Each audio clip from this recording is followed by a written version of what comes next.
Hello students, good morning. In the last class of computer, we discussed about what is self-management, importance of self-management and specific goals of self-management. So today we are going to discuss about the goals of self-management, how to divide the goals of self-management into smaller tasks. So firstly,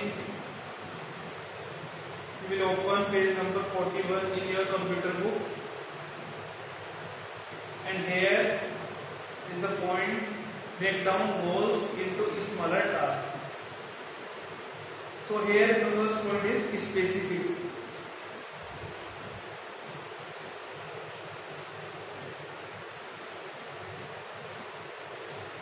देखिए बच्चों, break down goals into smaller task का क्या मतलब होता है? अपने जितने भी गोल्स हैं उनको छोटे छोटे कामों में आपको डिवाइड करना है। ठीक है, इसमें सबसे पहला पॉइंट जो आपको दे रखा है वो है आपका स्पेसिफिक। स्पेसिफिक का मतलब क्या होता है? स्पेसिफिक का मतलब मैं आपको एक एग्जांपल के थ्रू समझाता हूँ जो आपके बुक में ही गिवन है। A well defined task help you to focus your effort. जो भी कोई टास्क होगी वो आपके एफर्ट को क्या करेगी?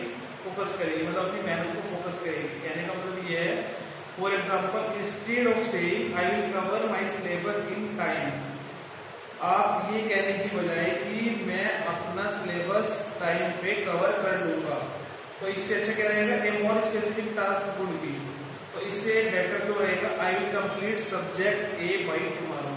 क्या कि मैं कल तक सब्जेक्ट हिंदी हो, इंग्लिश हो, मैथ हो, कल तक कंप्लीट कर लूंगा। ठीक है, तो इसमें क्या होता है? स्पेसिफिक हो गया ना। स्पेसिफिक का मतलब ये है कि सपोज करो आपका ये कंप्यूटर का सब्जेक्ट है। कंप्यूटर का सब्जेक्ट आपने क्या स्पेसिफिक गोल अपना क्या डिफाइन कर लिया कि कल तक मुझे इसको कंप्लीट करना ही करना है। ठीक है, तो आपके पास एक सेल्फ रूटीन आ जाएगा। ठीक है, अगर आप कहते हो I will cover my syllabus in time, तो मैं अपना सिलेबस टाइम पे कवर कर लूंगा, तो इसका कोई मतलब नहीं क्या पता वो कौन सा टाइम होगा। तो रेदर दैट सेइंग, तो आपको क्या कहना है? आई will complete subject computer by tomorrow. ठीक है, तो ये तो होता है आपका स्पेसिफिक। नेक्स्ट आपका मिजरेबल। मिजरेबल क्या होगा? मिजरेबल को भी एग्जांपल के थ्रू समझते हैं। Rather than saying I will speed up my learning, अगर मैं बोलता हूं कि मैं अपने सीखने की, याद रखने की स्पीड को बढ़ाऊंगा। ठीक है, इसको कहने की बजाय अगर मैं कहता हूं I will solve 20 maths problem in 2 hour, तो मैं क्या कहूंगा कि मैं जो है 20 मैथ्स प्रॉब्लम के 20 क्वेश्चन मैथ के 2 घंटे में कंप्लीट कर लूंगा। तो ये ज्यादा बेटर है। इससे आपको क्या आएगा? आप मेजर कर सकते हो। मेजर का मतलब क्या है कि आपने 2 घंटे का टारगेट लिया, क्वेश्चन कितने हैं?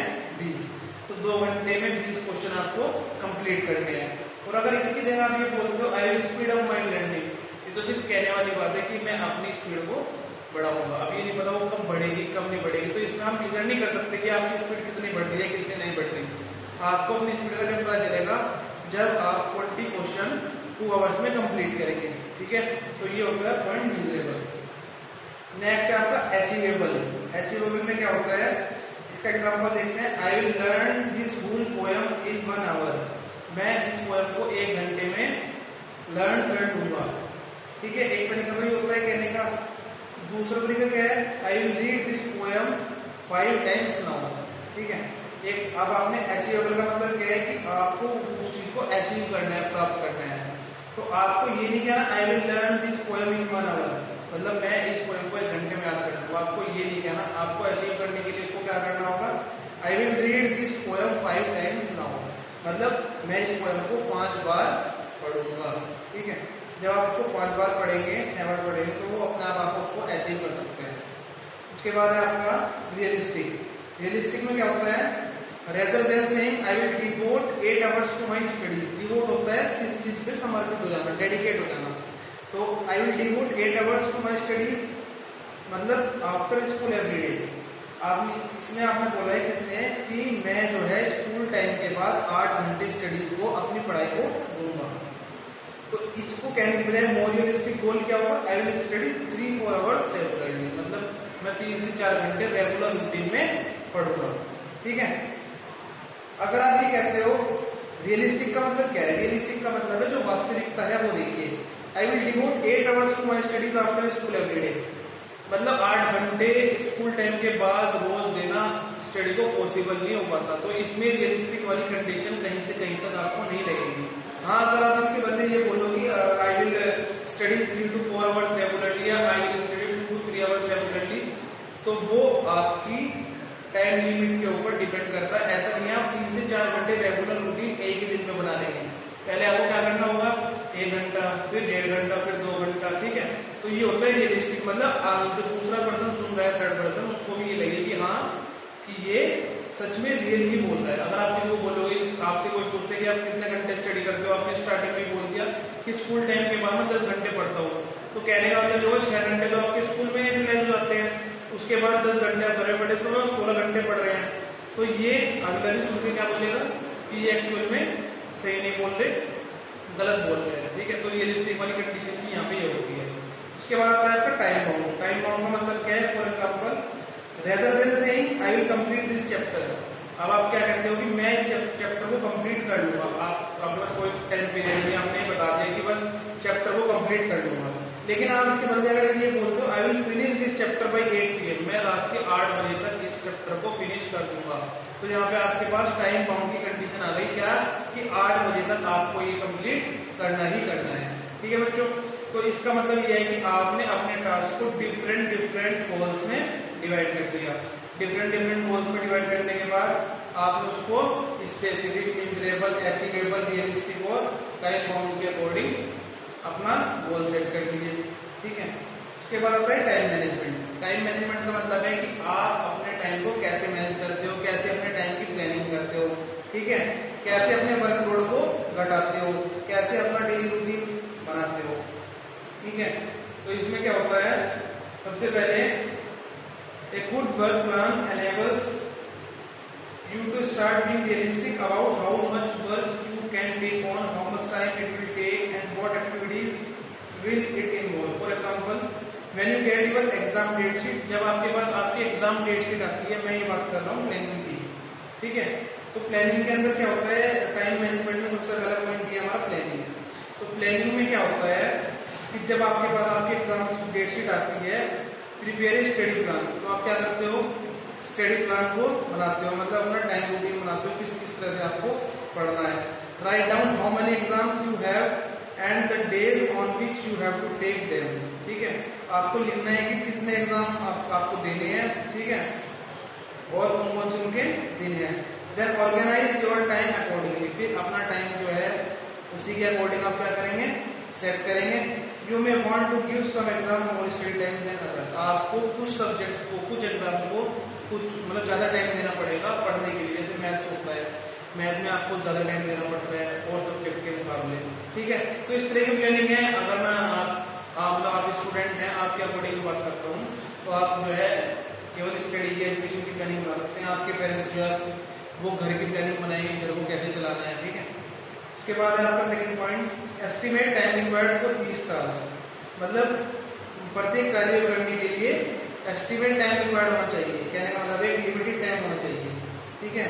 कहने का मतलब इसमें ये हो गया, be realistic in estimating the time required to accomplish the task as it helps you to plan effectively. मैंने आपको ऊपर ही बताया था कि कोई भी काम को करने के लिए टाइम जो है क्या होना चाहिए, रियलिस्टिक होना चाहिए, मतलब वास्तविक लगना चाहिए। अगर आप ये कहोगे कि मैं खाना खाने में 3 घंटे लगा दूंगा, तो कोई मानेगा नहीं, 3 घंटे कैसे लग जाएंगे खाना खाने।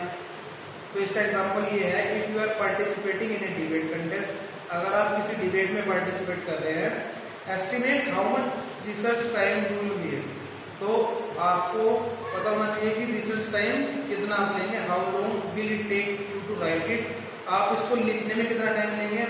Proof read it and practise it, तो आपको इसके लिए क्या करना पड़ेगा, पूरी प्रैक्टिस करनी पड़ेगी, रीड करना पड़ेगा, तभी जाके आप क्या कर पाओगे, इसको रियलिस्टिक बना पाओगे। ऐसा थोड़ी कि आपने डिबेट स्टार्ट कर दिया, आपने फर्स्ट लाइन पे जाके लिखना स्टार्ट कर दिया, तो उसमें आपको अपने टाइम पीरियड का पता नहीं चल पाएगा।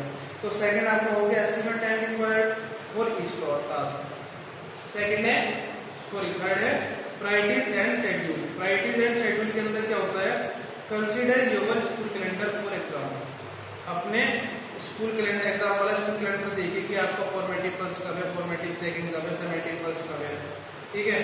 वीकली एंड डेली असाइनमेंट्स, जितने भी वीकली और डेली असाइनमेंट्स आपको दिए जाते हैं करने के लिए, होमवर्क वगैरह। स्कूल इवेंट्स का मतलब जितनी भी स्कूल एक्टिविटीज है। फैमिली स्पेशल इवेंट्स, फैमिली में जितनी भी इवेंट्स होते हैं, जितने फेस्टिवल होते हैं। फ्रेंड्स बर्थडे, जितने भी आपके फ्रेंड्स के बर्थडे हैं। See if you can accommodate out of them and if you can not then choose which ones are more important and which ones you can follow. अब आप देखिए कि इतनी सारी रिस्पॉन्सिबिलिटी के साथ आप इसको एकोमोडेट चला सकते हो या नहीं चला सकते। अगर आप नहीं चला सकते और अगर आप चला सकते हो, ठीक है। यहाँ पे दोनों ही पॉइंट आ जाते हैं। Make weekly and daily to do list accordingly, तो आप क्या कर सकते हो, अपनी वीकली मतलब साप्ताहिक या फिर डेली लिस्ट बना सकते हो अपने टाइम टेबल की अकॉर्डिंग, अपने शेड्यूल के अकॉर्डिंग। आ रही है समझ में बात। उसके बाद आता है लर्न टू से नो, मतलब नो का मतलब आप समझ रहे हो नहीं। तो इसमें अगर मैं बात करता हूँ तो इसमें always refer to your schedule and to do list before committing to new project, ठीक है। अपने शेड्यूल को हमेशा क्या करना है, आपको रेफर करना है और हमेशा before committing to new projects के लिए कमिट करने से पहले अपना शेड्यूल देखना है कि क्या आपके लिए आपके पास टाइम है नहीं है, ठीक है। लर्न टू से know if your schedule does not allow taking a new responsibility. आप किसी भी काम को दूसरे को तब मना करेंगे जब आपके पास उसके लिए प्रॉपर टाइम नहीं होगा, ठीक है। तो ये लर्न टू से नो पॉइंट हो गया आपका। लास्ट पॉइंट आपका spending the right time on right activity, अपने सही समय को सही एक्टिविटी में कैसे यूज करना है। Set a time limit to complete the task, किसी भी टास्क को कंप्लीट करने के लिए एक टाइम लिमिट रखनी होगी। If you set a time constant on a particular task, अगर आपने किसी भी पर्टिकुलर काम के लिए टाइम लिमिट सेट करते हो, it will make you to be more focused and efficient. तो ये आपको क्या बनाएगा, मोर फोकस्ड, मतलब उस पर ज्यादा आकर्षित बनाएगा, ध्यानपूर्वक बनाएगा।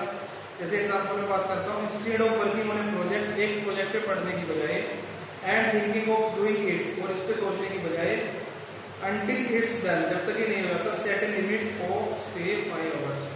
तो आपको क्या करनी होगी, 5 घंटे की लिमिट सेट करनी होगी इसके ऊपर। मतलब मैं आपको बता देता हूँ, ध्यान से समझना इसका मतलब क्या है। Instead of working on A project and thinking of doing it, किसी भी प्रोजेक्ट पे काम करने के बजाय और इस पे सोचने के बजाय, इस पे आपको 5 घंटे पहले अपने लगाने होंगे, ठीक है। या फिर ऐसे थोड़ी होगा कि आपने इसके बारे में सोच लिया, ठीक है, आपने इसके बारे में काम करना शुरू कर दिया, अपनी कोई प्लानिंग शेड्यूल बनाया नहीं, तो उसमें होगा कि आपका पूरा दिन वेस्ट हो जाएगा, 2 दिन भी लग सकते हैं, 3 दिन भी लग सकते हैं। तो उससे बेटर क्या है, आपका अपनी टाइम लिमिट सेट करो, टाइम निकालो थोड़ा शेड्यूल में से, और वो उसके ऊपर क्या करें, यूटिलाइज करें, ठीक है बच्चों। इसके बाद आपका एक्टिविटी जोन आता है, इसमें मैं आपको बता देता हूँ, identify which statements are benefiting you the most. I am late for functions appointment, मैं फंक्शंस अपॉइंटमेंट के लिए लेट हूँ। तो ये ये आपका टाइम मैनेजमेंट हो गया कि हाँ हो या नहीं हो। ये समटाइम्स, कभी कभी हो, नो नहीं हो, आई डोंट नो, मैं नहीं जानता। तो वो आपके टाइम टेबल के ऊपर डिपेंड करता है, जैसा टाइम टेबल होगा आपका वैसे आप उस पर ठीक करेंगे। आई मिस अपॉइंटमेंट्स, आपने अपॉइंटमेंट को मिस कर दिया, ठीक है। ये चलो आपने किया है, या समटाइम्स कभी कभी किया है, मतलब कुछ अपॉइंटमेंट आपने ले ली जो, और जो है कुछ नहीं ली।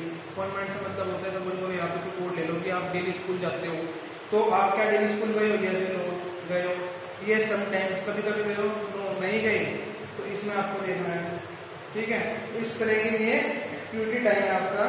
इवेल्युएटिंग टाइम मैनेजमेंट, अपने टाइम मैनेजमेंट को कैसे इवेल्युएट करोगे, कैसे जांचोगे आप, तो इसको आपको कंप्लीट करना है घर से। और अगर कोई प्रॉब्लम आती है तो हम इसको फिर से फर्दर डिस्कस कर लेंगे। बाकी का जो टॉपिक है हम नेक्स्ट क्लास में डिस्कस करेंगे। Thank you.